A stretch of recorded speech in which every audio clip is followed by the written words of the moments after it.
جو ہے طریقہ کار ہے کہ یہ دنیا کو دکھا سکتے ہیں کہ ترقی کر، حالانکہ وہ ترقی کر رہے تھے۔ دنیا کی بڑی بڑی اونچی اور بڑی بڑی بلڈنگز جو ہیں وہ سعودی عربیہ میں اس وقت موجود ہیں، خصوصاً مکہ میں وہ جو کلاک ٹاور ہے وہ یو کے کلاک ٹاور سے کم از کم 800 گنا 800% بڑا ہے۔ یہ بھی تو ترقی ہی ہے۔ لیکن بہرحال یہ ہم کہیں اور چلے گئے کہ تو پھر جو میں یہ موازنہ کرنا چاہ رہا تھا کہ مڈل ایسٹ اور کینیڈا، مڈل ایسٹ میں پھر بھی تھوڑا سا خوشحال لوگ اس لیے ہیں کہ ان کے گردن قرضوں میں کم ڈوبے ہوئے ہیں۔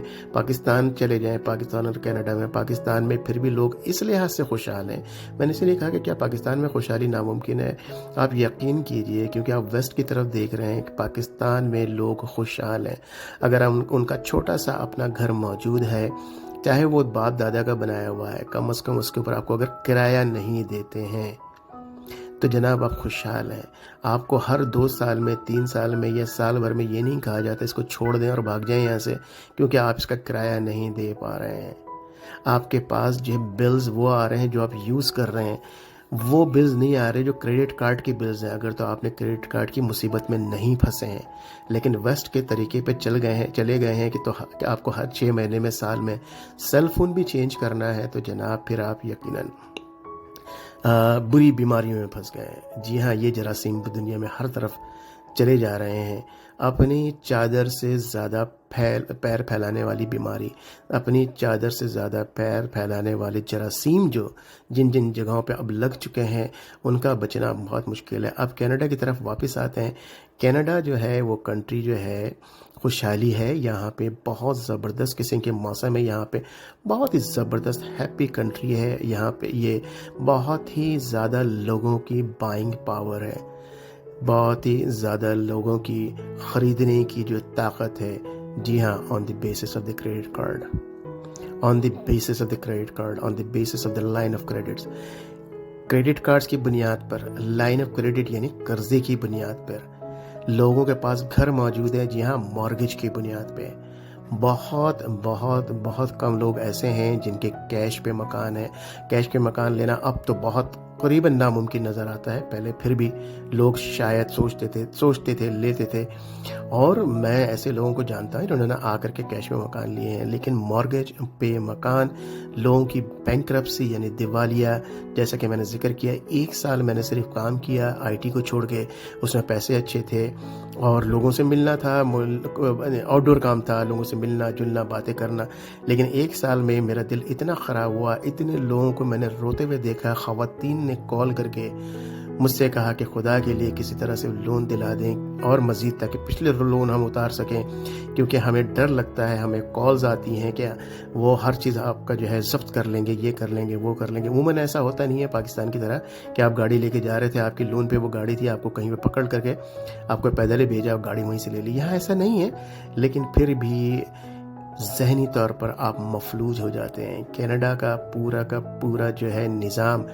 اوور 70% لوگوں کا نظام، لوگوں کے نظام کی بات کر رہا ہوں، یا لوگوں کی زندگی جو گزر رہی ہے، اوور 70% جو ہے وہ لون پہ گزرتی ہے۔ تو کیا کینیڈا میں ہر شخص خوشحال ہے؟ تو آپ خود ہی اندازہ لگا سکتے ہیں، خوشحال بظاہر تو ہے، لیکن وہ ہر مہینے اپنے گھر کی قسطیں یعنی مارگیج جو ہے وہ 25-30 سال تک وہ اتارتا رہتا ہے، اور بعض اوقات ایسا ہوتا ہے کہ مکان لیا، 5 سال اس نے مارگیج اتاری، 5 سال کے بعد مکان کی قیمت بھی بڑھ گئی، کوئی کام آ گیا اور آپ نے وہ جو اس کے اندر تھا جو بڑھی ہوئی قیمت تھی وہ آپ نے لے لی، نکال لی اس کے اندر سے، اور وہ مکان وہیں پہ گراؤنڈ زیرو پہ وہیں آ کے کھڑا ہو گیا۔ تو جو مارگیج آپ نے 25 سال کی لی تھی، 25 سال کے بعد پتہ لگا ابھی 25 سال یا 20 سال یا 15 سال ابھی بھی باقی ہیں، کیونکہ آپ نے وہ پیسے پورے کیے ہی نہیں۔ ساری زندگی اس لون میں گزرتی ہے۔ اس کے علاوہ اگر آپ نے گاڑی کی لون لی ہے، فار ایگزامپل 5 سال کا، آپ گاڑی کے لیے لون، ٹھیک ہے، اچھی بات ہے، آپ کے پیسے نہیں تھے، لیکن بہت سارے لوگ اتنے زیادہ لون، اس گاڑی، فار ایگزامپل گاڑی آپ کو 10,000 میں ملتی ہے، آپ نے جا کے 50,000 کی گاڑی لے لی، بیسکلی آپ گئے تھے 10,000 کی گاڑی لینے کے لیے، لیکن وہاں آپ کو اتنی اٹریکشن نظر آئی، اتنی خوبصورت گاڑیاں نظر آئیں کہ وہ آپ کی 10 15 20 سے ہوتے ہوتے میاں بیوی میں بات چلتے ارے بھائی جب 10 کے لیے آئے تھے 20 کے لے لیتے ہیں، جب 20 پہ آپ آتے ہیں کرتے کرتے $50,000 کی آپ نے گاڑی لے لی، کیونکہ $50 یعنی $500 بھی آپ کی جیب میں نہیں تھے الگ سے، لیکن آپ کو گاڑی مل رہی ہے، 0 ڈاؤن پہ مل رہی ہے، بہت کم ڈاؤن پہ مل رہی ہے، آپ نے وہ گاڑی نکال لی جناب۔ وہ گاڑی اب آپ نے 5 سال میں پے کرنی ہے، 6 سال میں، یا 7 سال تک بھی ہوتی ہے وہ ماہانہ اقساط۔ یہ زندگی کا دوسرا حصہ تھا جو کہ آپ کی پھر لون میں گزرتا ہے۔ پھر ادھر ادھر سے لون کر کے آپ نے گھر کے فرنیچر، میں نے 2 طرح کی ویڈیو بنائی ہے کہ $500 میں بھی پورا گھر سیٹ کر سکتے ہیں، یا 3000 میں آپ نے مجھے صوفہ لیتے ہوئے بھی دیکھا ہے۔ پھر وہ صوفہ میں نے خود 3 سال کی لون پہ لیا، جی ہاں 3 سال میں نے گزار دیا۔ جب میں 3 سال میں نے گزار دیا لون میں، پھر مجھے خیال ہے یار اب دوسرے کمرے کا چینج کر لیتے ہیں، پھر میں 3 سال اس میں گزاروں گا۔ جی ہاں میں خود اس میں انوالو ہوں۔ کیا میری ساری زندگی خدا نہ خواستہ اسی لون یا قرضے میں گزرنی ہے؟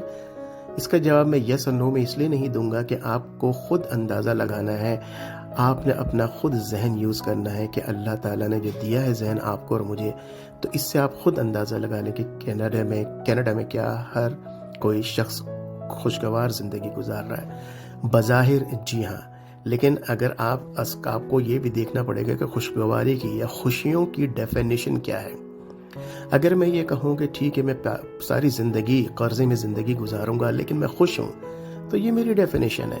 اگر ایک شخص کہتا ہے کہ خدا نہ خواستہ لا حول ولا قوت الا باللہ، یہ کیسی زندگی ہے کہ ساری زندگی قرضے پہ گزرتی ہے، تو وہ کہے گا جی نہیں میں بالکل بھی خوش نہیں ہوں۔ میں اس زندگی سے بہتر ہے کہ کچھ میرا چھوٹی سی میرے پاس پرانی سی گاڑی ہو جس پہ زنگ بھی لگی ہو، کوئی مسئلہ نہیں ہے، چھوٹا سا گھر ہو جہاں میرا گزارا ہو جائے۔ میں ایسے لوگوں کو بھی جانتا ہوں جن کی زندگی بڑی محدود ہے، اور وہ یہ کہتے ہیں جناب صدیقی صاحب زیادہ کی خواہش ہی نہیں ہے۔ سبحان اللہ، اللہ تعالی ہم سب کو اسی طرح کا بنائے۔ ایک میرے دوست ہیں یہاں پہ دعویٰ آن اسٹریٹ، یعنی اسٹریٹ کے اوپر دعویٰ، یعنی تبلیغ کا، یوں سمجھ لیے تبلیغ ایگزیکٹلی تبلیغی جماعت کی میں بات نہیں کرتا، مطلب یہ ہے کہ یہاں پہ وہ قرآن اور بکس جو ہے ڈسٹریبیوٹ کرتے ہیں، لوگوں کو کنونس کرتے ہیں کہ قرآن اسلام کی طرف آئے۔ صبح 9 o'clock سے لے کے شام 5 بجے تک وہ بندہ یہی کام کرتا ہے۔ جی ہاں، اور پچھلے 14-15 سال سے وہ یہ کام کرتے ہیں۔ ان کا چھوٹا سا پاکستان میں بزنس ہے جس سے ان کو تھوڑی سی انکم آتی ہے۔ وہ کہتے ہیں جناب صدیقی صاحب میرے لیے کافی ہے، میرے ہاتھ سے قرآن کوئی 1 سے 1,500 قرآن ہر مہینے چلا جاتا ہے نان مسلم کے پاس۔ قرآن معجزے کا معجزہ ہے، قرآن از دی میریکل آف میریکل۔ وہ اپنا معجزہ خود کرتا ہے جب وہ کسی کے گھر پہنچ جاتا ہے۔ اب آپ اندازہ لگا لیجئے کہ 1000 قرآن ایک مہینے میں، اس کے علاوہ چھوٹی بکلیٹس وہ بھی ہیں، 1000 قرآن ایک مہینے میں، اور پچھلے 14-15 سال سے وہ بندہ یہ کام کر رہا ہے۔ سبحان اللہ، سبحان اللہ جناب، یہ بھی خوشیوں کی ڈیفینیشن ہے۔ تو میں نے ابھی بڑی گول مول بات کی ہے، پوری کی پوری گھما کر کے میں آپ کے اوپر اپنی باتیں اور اپنے جو نظریات ہیں اس کو میں جو ہے ازبر نہیں کرنا چاہتا۔ اب آپ نے اپنے دماغ سے سوچنا ہے کہ کیا کینیڈا میں ہر شخص خوش ہے، خوشگوار زندگی گزار رہا ہے، کیا پاکستان میں خوشحالی ناممکن ہے، یا آپ نے ڈیسائیڈ کرنا ہے کہ خوشیاں اصل میں اس کی بنیاد کیا ہے۔ کیا 2023 میں پاکستان سے کہیں سے بھی کینیڈا آنا چاہیے؟ میں کہوں گا بڑی سنسیریٹی کے ساتھ نہیں، اس لیے میں کہوں گا کہ ریسیشن کا ٹائم چل رہا ہے، کینیڈا آلریڈی بہت ایکسپینسو ہے۔ ابھی جو گھروں کی قیمت، ایون انفیکٹ ہر چیز کی قیمت جو ہے نا وہ بہت زیادہ انکریز ہو جائے گی ان دی فرسٹ کوارٹر آف 2023 کے پہلے کوارٹر میں۔ پھر اس کے بعد وہ آہستہ آہستہ بڑھتے پھر جا کے I don't know 1 سال 1.5 سال 2 سال میں کب کم ہوتی ہے۔ آپ آئیں، اگر آپ پروسیس میں ہیں آپ آئیں، لیکن میں آپ کو وارن کروں گا کہ آپ یہاں آتے ہوئے آپ کے پاس جتنے زیادہ پیسے ہو سکیں لے کر آئیں، یا لے کر نہیں آ سکتے اس وقت تو اپنا انتظام کر کے آئیں کہ ان فیوچر 2023-24 میں آپ اگر خدا نہ خواستہ آپ کو جابز نہیں ملتی ہیں، جابز کٹ ڈاؤن ہو جاتی ہیں، تو آپ کہاں سے گزارا کریں گے؟ میں بڑا پریشان ہوتا ہوں اس بات کو سوچ کر کے جو یہاں رہ رہے ہیں اور جو آنے والے ہیں، ان کے لیے میری دعائیں ہیں، نیک تمنا ہے ان کے ساتھ، اور میں یہ چاہوں گا کہ وہ اللہ کرے کہ اچھی طرح سے ان کا سیٹلمنٹ ہو جائے۔ لیکن بہرحال اللہ تعالیٰ نے ہر کسی کے لیے کوئی نہ کوئی راستہ لکھا ہوا ہے۔ میری دعائیں ہمیشہ آپ لوگوں کے ساتھ ہیں۔ اگر آپ کو یہ ویڈیو، یہ باتیں، یہ چیزیں، یہ نصیحت پسند آئی تو ضرور لائک کا بٹن دبا دیں، لوگوں کے ساتھ شیئر کر لیں تاکہ ان کو بھی پتہ چل جائے، واٹس ایپ پہ اور فیس بک پہ شیئر کر لیں۔ اس کے علاوہ اگر آپ نے سبسکرائب نہیں کیا ہے، آپ پہلی بار سن رہے ہیں یا پہلے سنتے رہے ہیں لیکن سبسکرائب نہیں کیا ہے، سبسکرائب بھی کر لیں، گھنٹی کا بٹن بھی دبا دیجئے۔ میری دعا ہے کہ اللہ تعالیٰ آپ کو صحت دے، شفا دے، تندرستی دے، ایمان دے، ہدایت دے۔ السلام علیکم ورحمۃ اللہ وبرکاتہ۔